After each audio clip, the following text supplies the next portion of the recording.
Ça veut dire que tu sais ce que j'attends de toi. Et on peut traduire ça. Tu sais que pour que ta situation change, pour que le Seigneur change ta situation, tu sais ce que tu dois faire. Il t'a donné des idées, il t'a inspiré des choses à faire, mais tu as peur des choses. Tu as peur de ce que les gens vont dire si tu rates. Et tu es tellement conscient de ce que si tu échoues, peut-être les gens vont se moquer de toi, que tu ne fais pas ce qui doit être fait et tu laisses ta situation s'empirer. Le maître lui dit, si tu avais vraiment mes intérêts à cœur, tu aurais su qu'il y a des investissements qui sont, entre guillemets, sans trop de risques. Pourquoi tu n'es pas allé voir celui qui avait 5 ou 2 et tu lui demandes qu'est-ce que tu fais pour multiplier?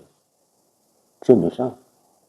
Et il y a beaucoup de personnes qui sont pauvres financièrement, croyants, qui sont méchants. Et s'il était possible de garantir la bénédiction de Dieu, et s'il était possible d'être sûr que si jamais le Seigneur revenait, nous serions de ceux qui seront avec lui dans son royaume.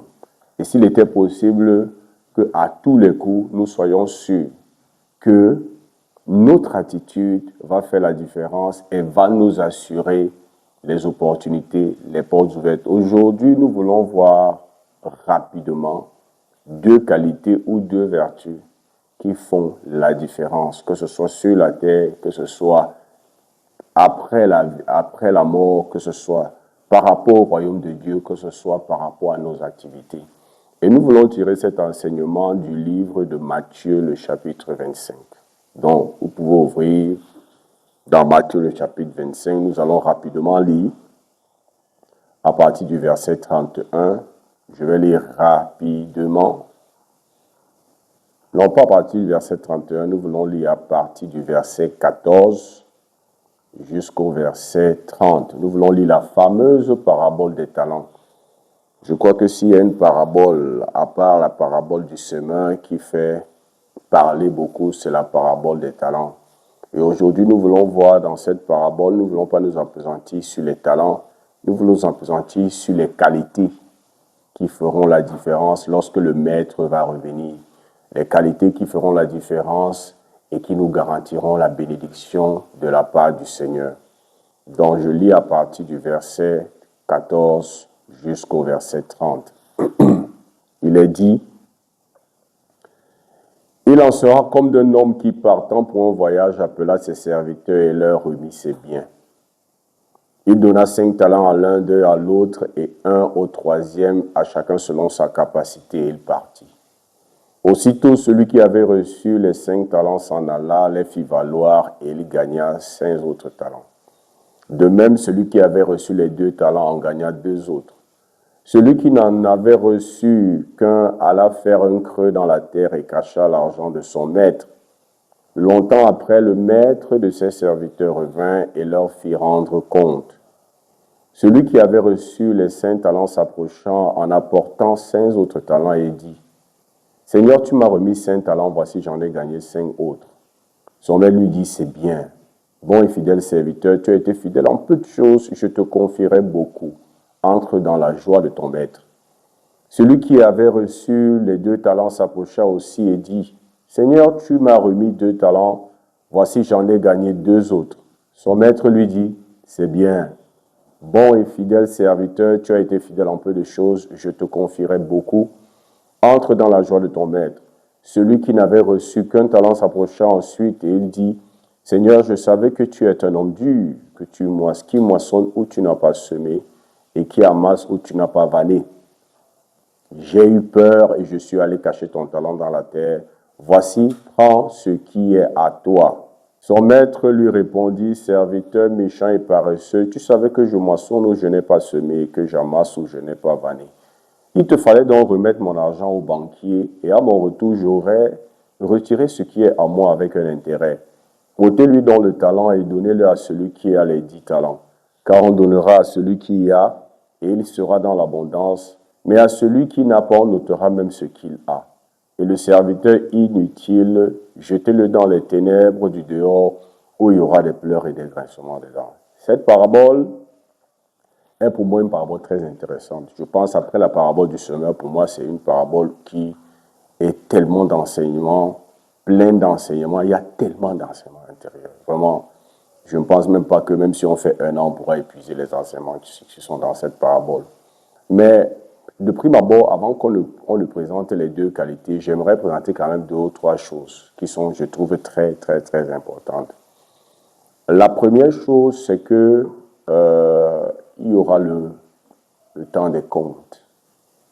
Il y aura un moment où le maître va demander à chacun de rendre compte. La parabole dit que le royaume des cieux est semblable à un maître, un homme riche, qui a confié ses biens à ses serviteurs, est parti dans un voyage, regardez-moi, est parti dans un voyage et leur a donné des instructions sur ce qu'ils devaient faire avec ses biens. Et Jésus raconte qu'après un certain temps, le maître est revenu et il a appelé chacun pour lui rendre compte. Et je pense que ça, c'est un enseignement, une leçon importante que nous devons tirer. Que de ce que nous faisons ici sur la terre, il y aura un moment où nous allons rendre compte au maître. Au maître qui nous a confié le souffle de vie, la force, la santé, l'intelligence, les biens, un toit où dormir. Il va nous demander des comptes. Ça, c'est la première leçon, avant qu'on entre dans les deux qualités, qu'il est important que chacun de nous sache. Et le moment des comptes n'est pas seulement le moment au dernier jour, mais à chaque moment de la vie, à chaque saison de la vie où Dieu va nous récompenser en fonction des comptes que nous lui aurons rendus. En fonction de quoi? Des comptes que nous lui aurons rendus. Je pense que la bénédiction aussi de Dieu est le reflet de la satisfaction qu'il reçoit lorsqu'il nous demande des comptes. Maintenant, lorsqu'il nous demande des comptes ici, ce n'est pas que Dieu descend, il commence à te parler. Et lorsqu'il regarde ce que tu fais, il est satisfait, il te bénit plus. La deuxième leçon qui ressort de là, c'est que la bénédiction de Dieu consiste à nous confier de plus grandes choses. Lorsqu'il est venu, il a trouvé les 2 premiers. Le premier à qui il a donné 5 talents, il a multiplié, c'est devenu combien de talents? 10 talents. Le deuxième lui a donné combien de talents? Il a multiplié, c'est devenu combien de talents? 4. Et qu'est-ce qu'il leur dit? Quand il dit bon et fidèle serviteur, il dit que tu as été fidèle en peu de choses, je te confierai. Dieu est un Dieu qui confie. Je te confierai. La bénédiction de Dieu vient avec toujours la responsabilité. Toute bénédiction que le Seigneur va te donner est accompagnée d'une grande responsabilité. Imaginez un peu dans une entreprise. Comment est-ce que les propriétaires de l'entreprise récompensent généralement quelqu'un qui travaille bien? Selon vous, dans l'entreprise, comment est-ce que généralement les responsables, quelles sont les manières ou l'une des manières que les responsables d'une entreprise ou les propriétaires d'une entreprise récompensent ceux qui travaillent bien? Ils donnent plus de responsabilités, comme Tabitha a dit. On n'augmente pas simplement son salaire. Pour augmenter même son salaire, qu'est-ce qu'on fait? S'il était par exemple le chef de service, on dit désormais tu es sous-directeur. C'est un signe qu'on est satisfait de ce que tu fais. Et comment est-ce qu'on manifeste notre satisfaction et notre joie? On n'augmente pas ton salaire seulement, on augmente tes responsabilités. Donc nous qui cherchons la bénédiction du Seigneur, nous qui cherchons la récompense du Seigneur, nous qui cherchons que le Seigneur nous bénisse, il faudrait que nous sachions que ce n'est pas très différent d'une organisation et d'une entreprise. Parce que Jésus a dit, je bâtirai mon église. Son église, c'est une organisation, ce n'est pas un bâtiment, ce n'est pas une dénomination. Et dans cette organisation-là, comme dans une entreprise, lorsqu'il est satisfait parce que tu as fait ce qu'il t'a confié avec brio, avec excellence, qu'est-ce qu'il fait?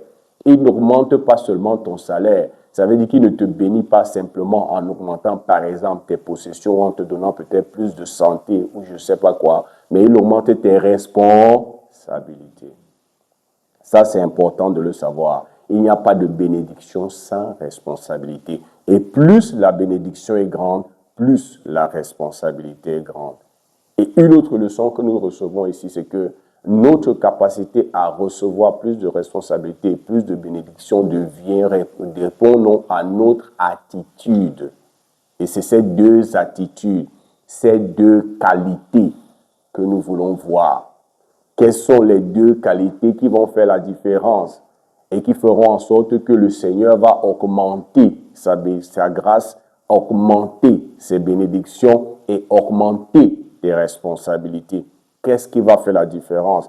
Et cela n'est pas vrai seulement ici sur la terre, cela est vrai même au dernier jour. C'est ça qu'il va regarder. Et lorsque nous lisons, nous nous rendons compte que à partir du verset 23, il a cette phrase ou ce groupe de mots qui revient. Son maître lui dit, lorsque le premier vient, il dit que j'ai eu 5 talents, j'ai gagné 5 autres. Il lui dit, c'est bien, bon et fidèle serviteur. Bon et fidèle serviteur. Le deuxième vient encore, il lui dit, tu m'as donné 2, j'ai gagné 2. Il lui dit encore, c'est bien. Il dit, bon et fidèle serviteur. Ça veut dire que pour le maître, qui est l'image de Dieu, qui est l'image du Seigneur, ce qui est bien, ce qu'il recherche, c'est 2 qualités. Le bon serviteur et le serviteur fidèle. Maintenant, la question est de savoir à quoi renvoie bon serviteur. À quoi il fait allusion lorsqu'il parle de serviteur fidèle. Clairement, ce n'est pas la même chose aux yeux du maître. Et lorsque nous regardons un peu en profondeur la signification de bon, quand on dit qu'il est bon, elle est bonne, on dit qu'elle est bonne, c'est une bonne personne. Oh, j'aime ce monsieur, c'est une bonne personne. C'est une bonne femme. C'est un bon garçon. C'est un bon serviteur.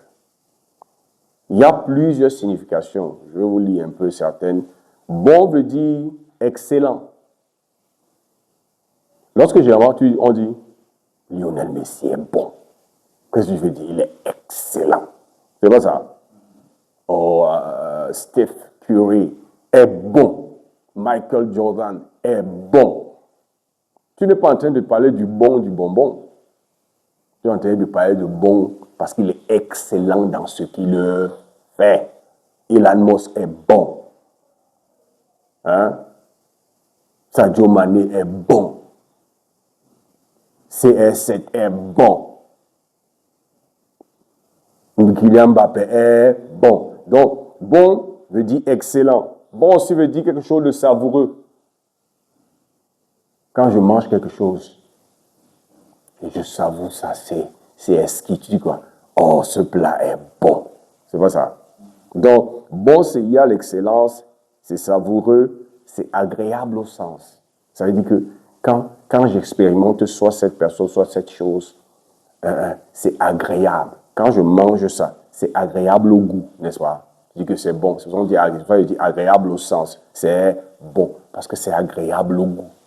Quand je reste avec cette personne, je me sens bien. C'est une bonne personne parce qu'il me fait me sentir bien. D'accord? C'est un bon parfum parce que quand je sens ça, ça a une bonne odeur. C'est agréable à l'odorat. Vous voyez, on dit quelque chose est bon parce que c'est aussi agréable au sens. On dit aussi quelque chose est bon parce que ça a une grande utilité.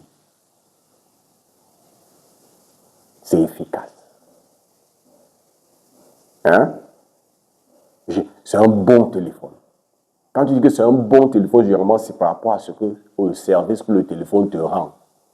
Quand tu dis que ça c'est un bon secteur, ça c'est un bon employé, c'est parce que généralement en entreprise, quand on dit que ça c'est un bon secteur ou un bon employé, en plus des qualités du genre que c'est une bonne personne parce que il est agréable à rester à côté, il est agréable à vivre, mais généralement on veut dire quoi? C'est un employé qui apporte de la valeur dans cette entreprise. Ça veut dire qu'il a une grande utilité. Vous voyez la signification de bon?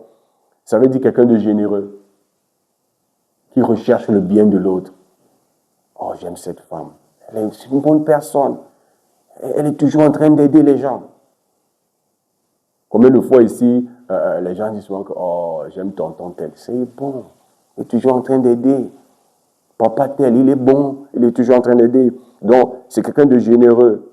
c'est quelqu'un de conforme à sa raison d'être. Ça veut dire quoi? Si on dit que le laptop est supposé faire un certain nombre de choses et qu'il réussit à faire ces choses, on dit que c'est un bon laptop. Vous voyez ce que ça veut dire? Bon. Donc, bon, il y a excellence, bon, il y a générosité, bon, il y a bonté, bon, il y a le fait que tu sois une personne agréable. Donc, il y a tout ça. Donc, quand le Seigneur parle de bon et fidèle serviteur,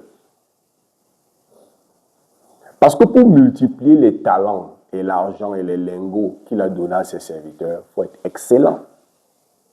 Il faut être bon dans la multiplication de l'argent. Donc, quand il parlait de bon, il ne parlait pas simplement de ce que vous êtes bon parce que c'est l'une des significations. Quand il dit que tu es un bon serviteur, ça veut dire quoi? Tu portes les intérêts de ton maître à cœur. D'accord? Vraiment, tu as travaillé cet argent que je t'ai donné comme si c'était ton argent. Tu as pris mes intérêts à cœur comme si c'était tes propres intérêts. Tu as veillé sur cet argent, tu as fait fructifier cet argent comme si c'était ton argent. Tu es une bonne personne, ça parle de la bonté, ça parle de la générosité, de cette faculté à chercher le bien de ceux qui sont autour de nous. Mais non seulement ça, il va aussi lui dire quoi? Tu es bon dans ce que tu fais. D'accord? Ça veut dire que tu es excellent. Tu es vraiment bon. Tu t'es donné 5 talents, tu as multiplié, tu as dit, non, tu es bon. C'est un peu comme on dit que, waouh, tu joues un match, tu mets 3 buts. Gars, tu es bon, mon frère. En 3 minutes, tu mets 2 buts. Gars, tu es bon, mon frère. C'est ça qu'on dit, non? Donc, c'était aussi ça. Ce n'était pas seulement que non, mes intérêts sont tes intérêts, tu recherches mon bien, tu n'es pas égoïste, tu es plein de bonté, tu es agréable à vivre. Mais c'est aussi pour dire que tu es excellent. Tu es vraiment bon. Ça veut dire que quand tu as pris ce talent, peut-être tu allais te former ou je ne sais pas quoi. Tu as vraiment développé ce talent, tu es bon. C'est la première chose. Deuxième chose, il dit quoi? Tu es fidèle. Vous voyez que la bonté a à voir avec la personne, avec les qualités intrinsèques à la personne. Tu es une personne bonne parce que tu es plein de bonté. Ça veut dire que tu aimes faire du bien aux gens. Tu es une personne bonne parce que tu es généreux. Tu es vraiment toujours porté à te donner pour le bien des autres. Tu es une personne bonne parce que tu as une grande utilité. Tu es un bon serviteur. Tu es très utile pour moi. C'est ça qu'aussi le maître voulait dire. Tu es vraiment utile. Parce que quand je te donne des choses, tu réalises, tu es efficace. Tu es aussi bon parce que tu es excellent. Ça veut dire que tu es bon dans ce que tu fais. Donc, le maître, en disant bon, c'est un certain nombre de choses qu'il y avait derrière. Maintenant, il dit en même temps quoi? Tu es fidèle. Et lorsqu'on parle de fidèle ici, en anglais, on parle de trustworthiness. En anglais, on dit que leur maître leur a confié ses biens. In English, it is said that he trusted them with his good, with his wealth. Ça veut dire quoi? Il leur a fait confiance en leur remettant ses richesses. Et en anglais, c'est mieux dit, when I trust you, I want you to be trustworthy. Ça veut dire que lorsque je te confie quelque chose, l'une des attentes que j'ai envers toi, c'est que tu sois digne de confiance.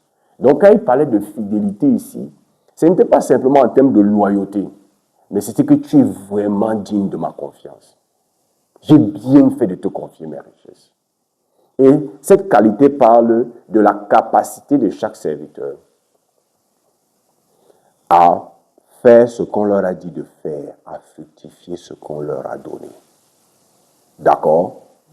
Quand il dit que tu es fidèle, il leur parle de la capacité à prendre ce qu'on leur a confié et à multiplier ça comme le maître a demandé. Donc voilà les deux qualités qui ont fait en sorte que non seulement ils puissent fructifier, mais qu'à la fin, le Seigneur les bénisse, le Maître les bénisse, en leur accordant plus de responsabilités. Et ces responsabilités viennent avec quoi? Plus d'avantages. Nous savons que même dans le gouvernement, même dans dans les organisations publiques comme privées, lorsqu'on apprend qu'on a nommé quelqu'un, tout le monde sait ce qui accompagne. C'est pour ça qu'on parle souvent de l'article 1 et de l'article 2. Lorsqu'il y a les nominations, lorsque vous prenez les décrets de nomination, c'est généralement 2 articles. Le premier article désigne la nouvelle responsabilité à laquelle cette personne est admise, la nouvelle grande responsabilité. Et l'article 2 dit toujours quels sont les avantages qui lui sont associés. Plus tu montes en responsabilité, plus tu montes en grade dans une organisation, plus tu montes en avantage. Et ce que nous on appelle la bénédiction de Dieu, ce n'est rien d'autre que les avantages que Dieu donne pour ceux qui travaillent bien dans son organisation, l'organisation de son royaume. Et comment est-ce que je travaille bien dans l'organisation de son royaume dans laquelle il m'a enrôlé en prenant le temps de bien faire ce qu'il m'a confié.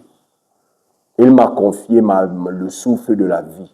Il m'a confié ma jeunesse. Il m'a confié la force. Il m'a confié l'énergie. Il m'a confié l'intelligence. Il m'a confié des biens. Il m'a confié des richesses. Le Seigneur, comme ce maître, attend que lorsqu'il vient te demander des comptes en fin de mois, en fin d'année, en fin de décennie ou en fin de vie, que tu puisses lui dire, voici ce que tu m'as donné, voici ce que j'en ai fait. Voilà comment j'ai fructifié ça. Voilà comment j'ai multiplié.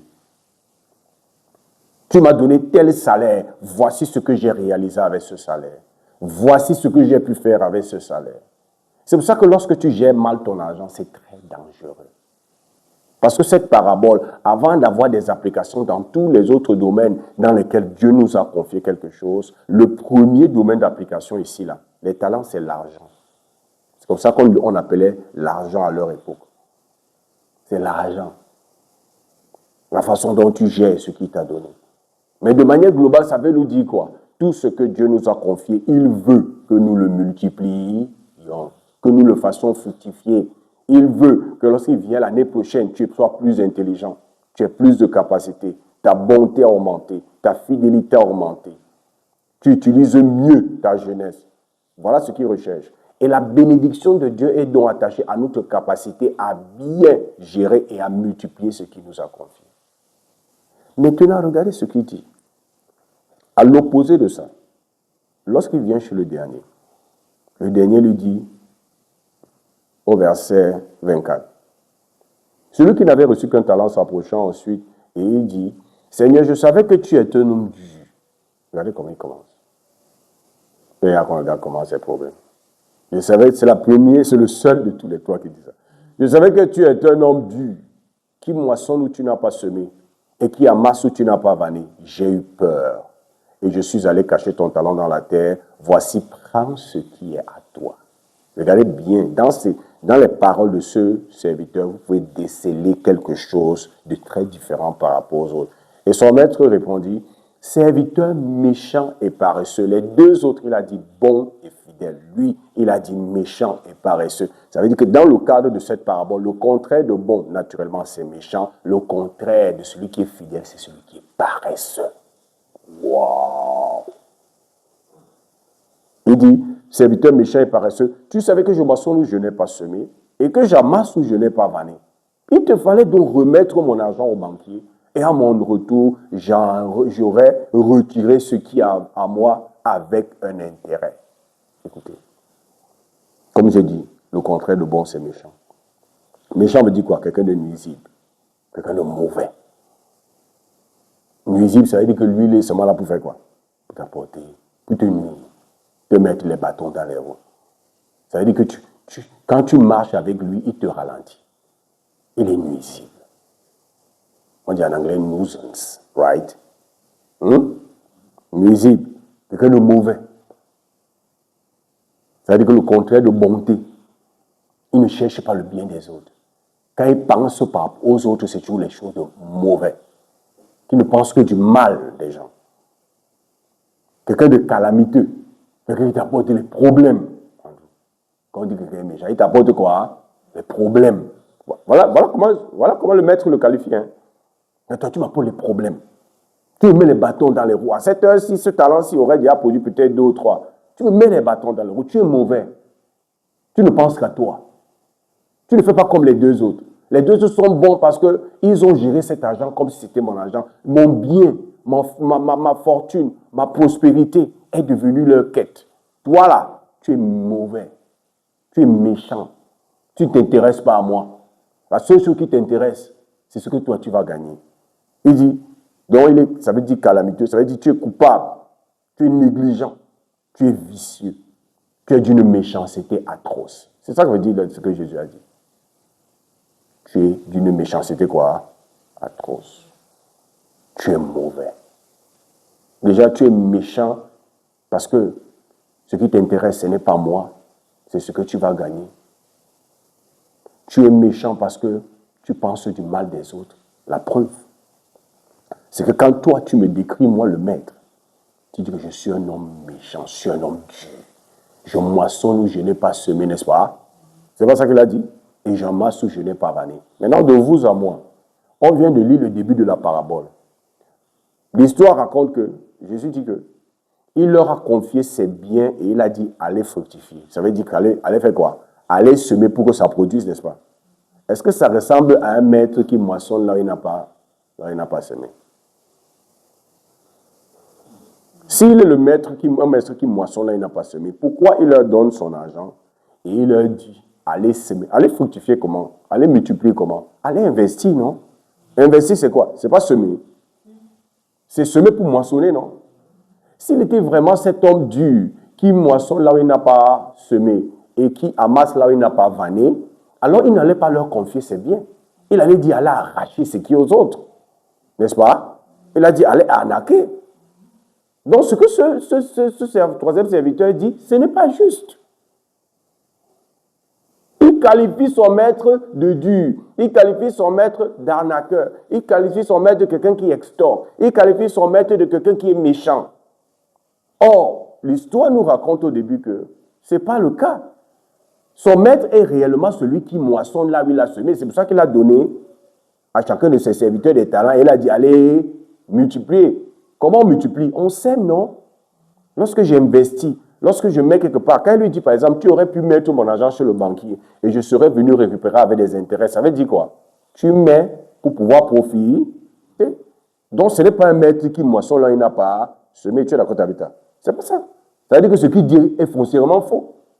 Et en réalité, l'image qu'il a de son maître n'est rien d'autre que le reflet de qui il est. Suivez-moi bien. C'est lui qui est méchant. Et il projetait cette image sur son maître. C'est lui, ce qu'il vient de dire de son maître là, c'est exactement ce qu'il est. Hein? Il ne pense pas aux autres. Lui, ce qu'il recherche, c'est vanner amasser sans avoir vanné. La preuve, c'est quoi? Pendant que les autres se sont mis au travail, lui, il est parti enterrer. D'accord? Il ne veut pas travailler. Il ne veut pas se déployer. Il ne veut pas se mettre en carte pour le bien de quelqu'un d'autre. Il a pris l'histoire et il est parti enterrer. Et c'est parce qu'il a sa mauvaise conception de Dieu vient de ce qu'il est. C'est lui qui est dur, c'est lui qui est méchant, c'est lui qui est profiteur. C'est lui, ce serviteur-là, qui a une conception de quelqu'un qui doit récolter sans avoir semé. Et c'est un enseignement fort. Si tu marches avec le Seigneur et tu as cette mentalité, le Seigneur, tu ne vas jamais véritablement voir la gloire de Dieu.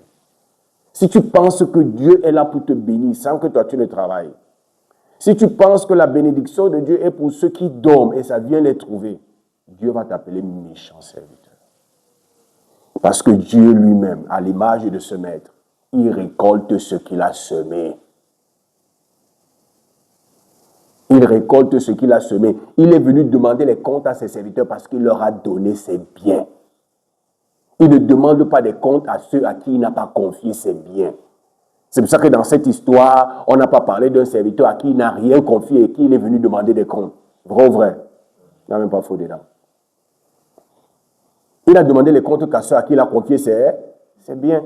Comment dit-on donc qu'il est un serviteur, un maître qui moissonne là où il n'a pas semé? Notre Dieu moissonne ce qu'il a semé. Il est un maître en l'art de la semence. C'est pour ça qu'il sait comment récolter. Et ce monsieur-là est méchant, ce serviteur-là est méchant parce qu'il a cette attitude qui veut que je veux gagner sans travailler. Je veux récolter sans semer. Je veux amasser sans avoir vanné.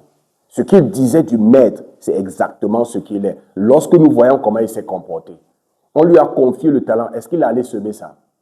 Est-ce qu'il allait faire valoir ça? Est-ce qu'il allait mettre ça à la banque? Non. Il est allé enterrer carrément. Mais il espère que lorsque son maître va venir, son maître va le récompenser son action.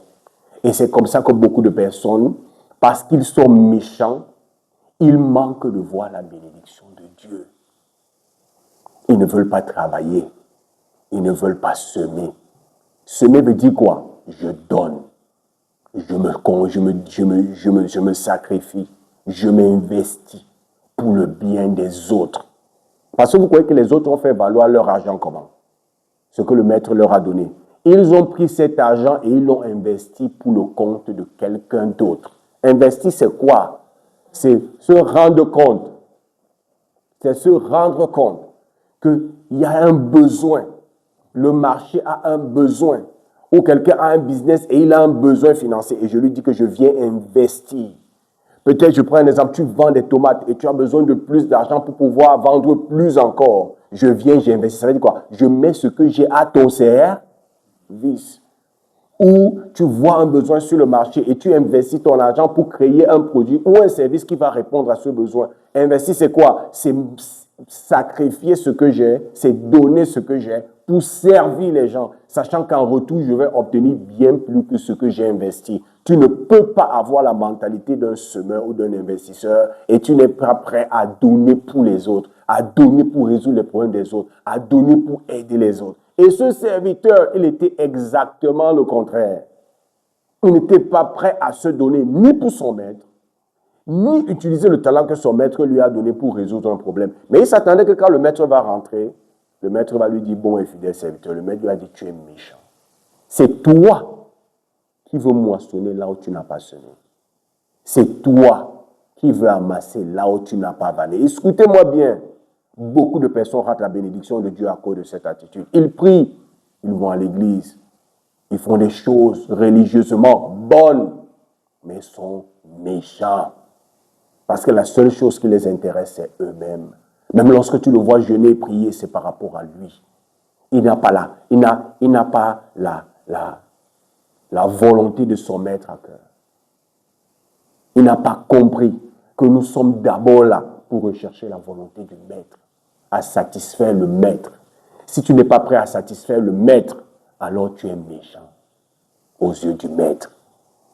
La preuve, c'est que même nous les hommes, quand on dit que quelqu'un est méchant, ça veut dire quoi? Il ne pense qu'à lui, n'est-ce pas? C'est pas ça.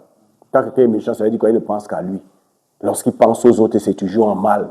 Lorsqu'il est au milieu des autres, c'est toujours pour voir comment lui va tirer des autres, jamais donner. C'est pas ça. Voilà comment Jésus l'a appelé. Donc regardez bien, vous allez voir que ce qu'il dit du maître est faux. Et j'ai l'impression, quand tu lis ça, je me demande souvent que mais ce monsieur-là ne sait pas que c'est lui-même qu'il est en train de décrire. C'est pas ça. Il est en train de se décrire lui-même. Et il va plus loin, il dit que non seulement tu es méchant, mais tu es paresseux. Tu es méchant, mais tu es quoi? Paresseux. Tu n'es pas digne de confiance. Tu n'es pas prêt à travailler. C'est pour ça que tu es parti enterrer cette histoire. Tu es paresseux. Tu ne veux pas travailler. 1, tu n'as pas les intérêts du maître à cœur. 2, tu n'es pas prêt à faire du bien aux autres. 3, la seule chose qui t'intéresse, c'est toi-même. 4, tu es plein de peur. Parce qu'il a dit quoi? J'ai eu peur, n'est-ce pas? Parce que tu es un homme du j'ai eu peur. Pourquoi tu as peur? Parce que comme tu es méchant, tu penses que tout le monde est méchant comme toi. Et que si tu investis et ça rate, qu'est-ce que le maître va dire? Qu'est-ce que les autres vont dire? Tu as plus peur de ce que les gens vont dire que de faire ce que le maître t'a demandé. Tu as plus peur d'échouer que de faire ce que tu sais qu'il doit être fait pour que le maître soit satisfait. Tu as plus peur d'échouer, sachant que si tu n'investis pas, si tu ne te lances pas maintenant, ta situation financière ne va pas changer. Mais tu sais que c'est ça qu'il faut faire. Mais tu as tellement peur que si j'échoue, tu as tellement peur de ça que ça t'empêche de te lever. Et tu deviens un homme méchant, une femme méchante. Combien de personnes n'arrivent pas à avoir la bénédiction financière de Dieu parce qu'elles continuent de penser que, et si j'échoue, qu'est-ce que le maître va dire? Parce que c'est ça qu'il dit, non? J'ai vu que tu es un maître dur, que tu moissonnes où tu n'as pas semé, tu amasses où tu n'as pas vanné. Je me suis dit que si je tente d'échouer, ça sera grave. C'est pas ça? Ça sera très grave. Et comme moi, je ne voulais pas les problèmes avec toi, j'ai préféré aller garder. Ça veut dire que tu sais ce que j'attends de toi. Et on peut traduire ça. Tu sais que pour que ta situation change, pour que le Seigneur change ta situation, tu sais ce que tu dois faire. Il t'a donné des idées, il t'a inspiré des choses à faire, mais tu as peur d'échouer. Tu as peur de ce que les gens vont dire si tu rates. Et tu es tellement conscient de ce que si tu échoues, peut-être les gens vont se moquer de toi, que tu ne fais pas ce qui doit être fait et tu laisses ta situation s'empirer. Et le maître lui dit, si tu avais vraiment mes intérêts à cœur, tu aurais su qu'il y a des investissements qui sont, entre guillemets, sans trop de risques. Tu aurais pu prendre mon argent, au moins tu peux en mettre à la banque, non? Ça veut dire quoi? Si tu avais vraiment mes intérêts à cœur et que tu ne voulais vraiment pas perdre, tu allais trouver des business qui sont casés sur pour investir mon argent. Tu es méchant. Tu es encore méchant, pourquoi? Moi, je me suis dit ça. Vous êtes 3 serviteurs. Pourquoi tu n'es pas allé voir celui qui avait 5 pour lui demander comment il fait? C'est pas une possibilité. Pourquoi tu n'es pas allé voir celui qui avait 5 ou 2 et tu lui demandes qu'est-ce que tu fais pour multiplier? Tu es méchant. Et il y a beaucoup de personnes qui sont pauvres financièrement, croyant qui sont méchantes. Elles ne savent pas qu'elles sont méchantes, mais lorsque tu étudies ce passage, tu te rends compte que c'est des personnes méchantes. Parce qu'elles ne pensent qu'à elles. Lorsque quelqu'un a peur, vous croyez que c'est quoi? C'est parce qu'il pense plus à lui qu'aux autres. Il y a des fois quelqu'un a un bon message à partager. On lui dit que va partager, j'ai peur. J'ai peur de me tenir devant les gens. Vous savez ce que ça veut dire? Il pense plus à comment on le voit qu'à la valeur du message qu'il porte, qui va aider les autres. Généralement, la peur est un signe que je suis trop focalisé sur moi. Si je sais que Dieu veut me bénir, Dieu veut changer ma condition, et au travers de ma condition, il veut changer la condition de ma famille et de plusieurs personnes, alors je ne peux plus m'apitoyer simplement sur moi. Je veux penser que si je ne fais pas ce que le Seigneur me demande de faire, 1, je serai infidèle aux yeux du Seigneur. 2, ceux qui sont supposés être bénis par mon action ne seront pas bénis. Et lorsque je pense à ça, même si je suis inconfortable pour faire cette chose-là, je vais faire. Pourquoi? Parce que Dieu me l'a demandé et parce que les gens dépendent de ça. Il y a des hommes, des femmes qui entraînent toute leur famille dans la pauvreté à cause de la peur. Ils ne se posent pas la question de savoir, dans 20 ans, quand mes enfants vont me demander, pourquoi papa, tu n'as pas fait ça? Qu'est-ce que je leur dirai? Ils ne se posent pas la question de savoir, quand le Seigneur va leur demander des comptes, je t'ai donné des capacités, je t'ai donné des idées. Pourquoi tu n'as pas fait ça? Ils ne se posent pas ce genre de questions. Et cette peur-là, qui se traduit par la méchanceté, l'une de ses conséquences, c'est la paresse. Tu ne te lèves pas. Tu commences à trouver des raisons. Tu commences à tourner en rond. En réalité, c'est parce que tu es méchant. Tu ne penses qu'à toi. Ce n'est pas les intérêts de Dieu qui te sont prioritaires. Ce n'est pas les intérêts des autres qui se sont prioritaires. Est-ce que vous savez que sur le plan financier, beaucoup de gens qui se lèvent pour s'en sortir, beaucoup de gens que vous voyez se lever tous les matins, là, ce n'est pas à cause d'eux. C'est ça que vous ne savez pas. La majorité des gens que vous voyez se battre dehors, là, ils se battent pour leurs enfants, ils se battent pour leur famille, ils se battent pour l'œuvre de Dieu. Parce qu'ils disent, vous connaissez l'histoire du monsieur Bertin Tchofo. Il a donné son témoignage, comment il a fait pour devenir riche. Qu'est-ce qui a commencé à faire que sa situation change au-delà de sa famille? C'est lorsqu'il a vu que le bailleur était sur le point de mettre l'église dehors. Il a dit, Seigneur, non, il faut que tu me bénisses. Il a commencé à faire 2, 3 boulots par jour. Mes frères, par jour. Parce qu'il ne fallait pas que non seulement sa femme et lui soient dehors, mais qu'on mette l'église dehors. Parce qu'il disait que l'église qui m'a accueilli alors que j'étais dans la rue, l'église qui m'a montré le Seigneur alors que j'étais dans la rue, l'église qui m'a accueilli non pas comme un SDF, mais comme une personne avec toutes ses valeurs. Il ne faut pas qu'on mette l'église dehors. Et il a commencé à se battre. Et comme il s'est levé pour le faire, dans la bonté, bon serviteur, dans la bonté. Il n'était pas seulement motivé par lui, il était motivé par ce qu'il va apporter aux autres. Des gens qui vont bénéficier de ça. Comme il s'est levé, Dieu l'a béni. Aujourd'hui, il est multimilliardaire. Et donc, dit dans son témoignage, ce qui est terrible, c'est que c'était ça qui l'a motivé. Et vous allez voir les autres qui ne se lèvent pas. Qu'est-ce qu'ils font? Si j'échoue, qu'est-ce qu'on va dire? Si je pars, je vais encore recevoir quoi? Vous allez voir que la seule chose qui les intéresse au plus haut point, même s'il y a les intérêts des autres, ce qui les intéresse en priorité, c'est eux. Lorsque tu te focalises sur toi, tu ne te lèveras pas. Mais lorsque tu vas te poser la question, qui va bénéficier de ce que je fructifie, ce que Dieu m'a donné, à partir de là, tu vas te rendre compte que tu n'as pas d'autre choix. Tu as une responsabilité. Les autres qui ont multiplié savaient qu'ils ont une responsabilité. Lorsque j'ai une responsabilité, ça ne dépend plus de moi. Ça dépend de celui qui m'a confié la responsabilité et ça dépend de ce qu'il a placé sous ma responsabilité.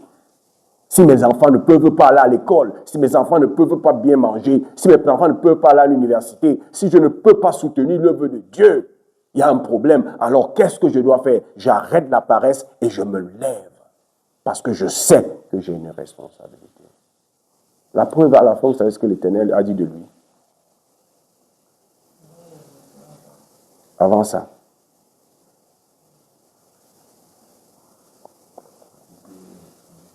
Ôtez-lui. Le verset 25 dit quoi? Et Jésus dit au verset 30. Et le serviteur inutile. Serviteur quoi? Les serviteurs méchants et paresseux, c'est les serviteurs inutiles. Et quand on parle d'utilité, on ne parle pas d'utilité par rapport à toi, on parle d'utilité par rapport aux autres. Ceux qui se lèvent généralement et que Dieu bénit, qu'ils soient chrétiens ou qu'ils ne soient pas chrétiens, c'est parce qu'ils veulent être utiles à leurs parents, ils veulent être utiles à leurs enfants, ils veulent être utiles à la société, ils veulent être utiles à Dieu. Les méchants et les paresseux, c'est eux ceux qui veulent être utiles à eux-mêmes. On a souvent l'habitude de demander à quelqu'un qui dit « Non, j'ai peur de me tenir devant les gens pour parler ». On pose souvent la question de savoir si tu avais le médicament du cancer qui peut guérir ton père. Tu allais fermer ta bouche. La personne dit non. Et on dit que maintenant ton message a pu aider les gens. Pourquoi tu ne t'intéresses pas? Tu ne te lèves pas malgré ton inconfort. Ceux qui se tiennent devant les caméras, ceux qui se tiennent devant la foule, ce n'est pas qu'ils manquent d'inconfort. Mais pour eux, le message qu'ils ont à partager est plus important que ce qu'ils sentent. Mais celui qui est paralysé, c'est celui qui est plus focalisé sur ce que les gens vont dire de lui que sur ce que lui va apporter aux autres.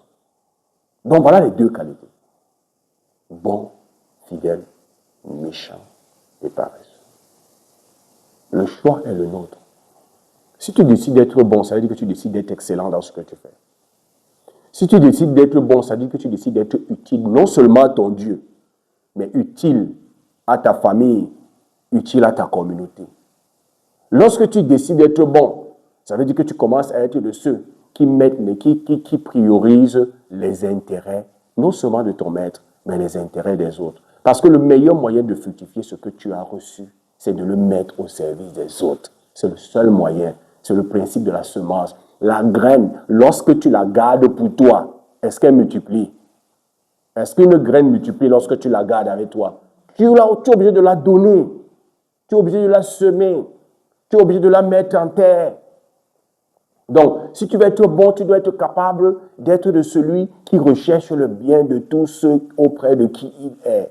Dans ton école, dans ta maison, dans ta famille, dans ton lieu de service, dans ton secteur d'activité, les clients doivent savoir, tes employés, tes collaborateurs doivent savoir que tu as leur intérêt à cœur. Comprenez ce que je dis?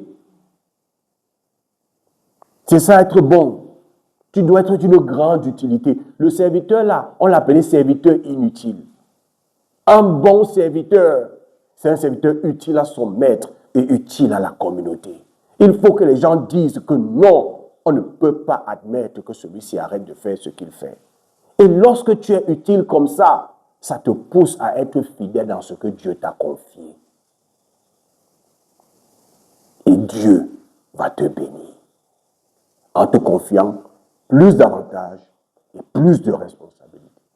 Mais si tu es méchant et paresseux, ça veut dire que tu es inutile, tu ne penses qu'à toi. Tout ce qui t'intéresse, c'est ce que les gens vont dire sur toi. Et tu es toujours en train de dire que, moi je préfère ne rien faire parce que quand tu es échoué, là, on va dire que tu ne t'intéresses qu'à toi. Tu ne penses pas aux autres. Tu n'auras jamais la bénédiction que tu recherches de Dieu. Tu n'auras jamais sa confiance. Parce que ceux qui montent en responsabilité, c'est ceux qui ont le bien ou le bien de la communauté à cœur. C'est eux qu'on donne les responsabilités.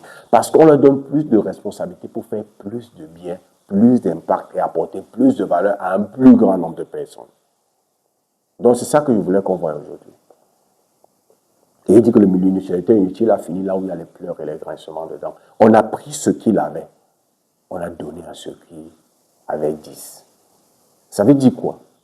La bénédiction de Dieu est à l'image de ma capacité à manager et à mettre en valeur ce qu'il m'a confié. Rien de plus, rien de moins.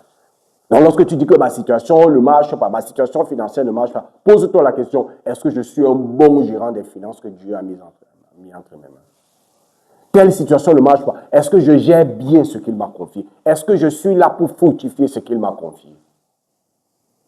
Donc, on va s'arrêter là. J'espère que ça a été un moment excellent pour vous de comprendre que les deux qualités que le Seigneur recherche, c'est es-tu bon ou méchant, ou es-tu fidèle ou pareil?